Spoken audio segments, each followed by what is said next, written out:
You can go from enticement, for example, so where the grooming aspect comes from. You have possession of child sexual abuse material or CSAM.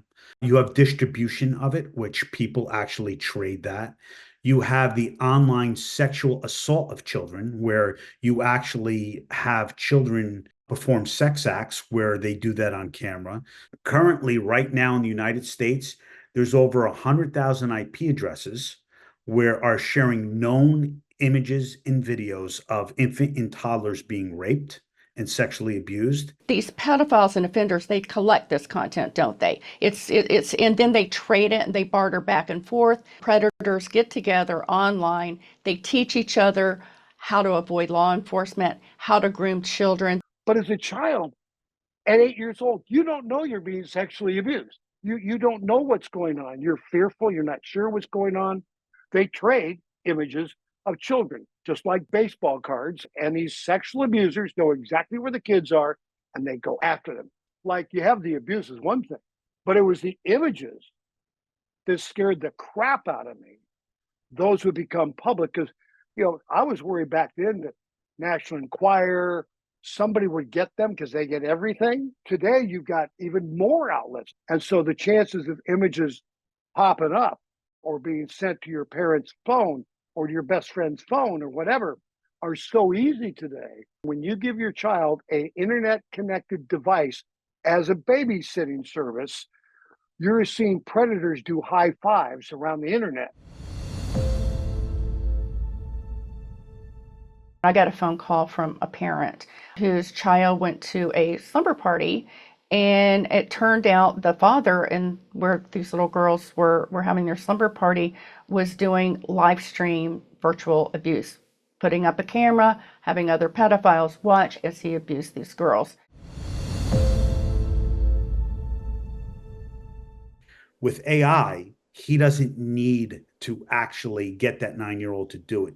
He can make up his own 9-year-old. He can take another child. What it gives the ability is to manipulate anyone's photo. I can make a whole series with that image. So in other words, I could take the 2-year-old, make that 2-year-old not only nudify, which is a term that's going on, just completely make it naked, and then actually have that 2-year-old perform actually sex actions and create a series on it based upon that AI. AI has absolutely taken us by storm because it is material that is starting to just look so real.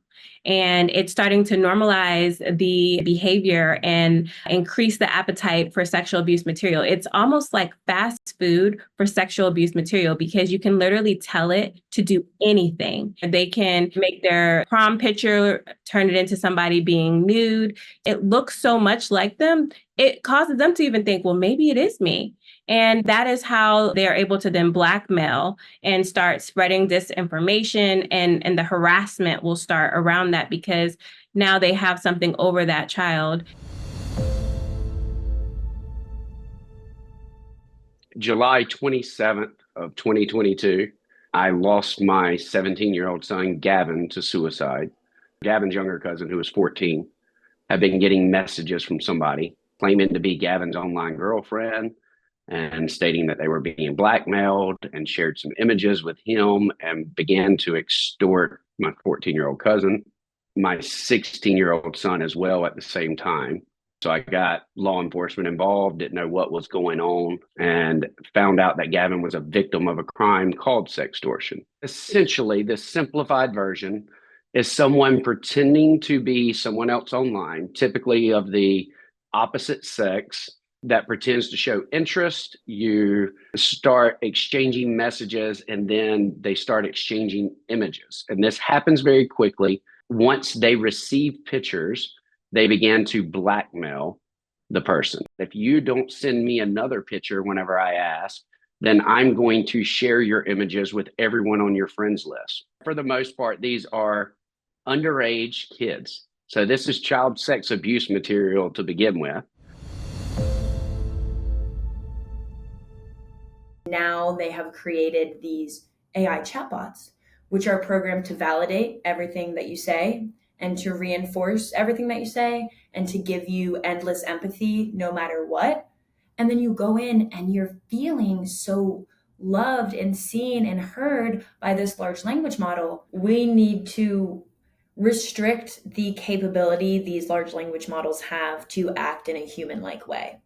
We know that young children, it's harder for them to see a difference in between technology and the real world. When the chatbot isn't disclosing that it doesn't have human-like capabilities, when it's saying, I wish I could comfort you, you don't have desires, are what is pulling the kid into it and what is making the child incredibly vulnerable. It's basically a fake friend that's been created by a series of source code. It's a robot friend, but it's not the friend that you would typically, go to a coffee with. It's a friend that has troves of data on you, knows exactly what you're doing, knows exactly who you are, knows what you've been following, what you haven't been following. They actually probably know more about you than your own best friend. And they're able to use that knowledge to curate conversations.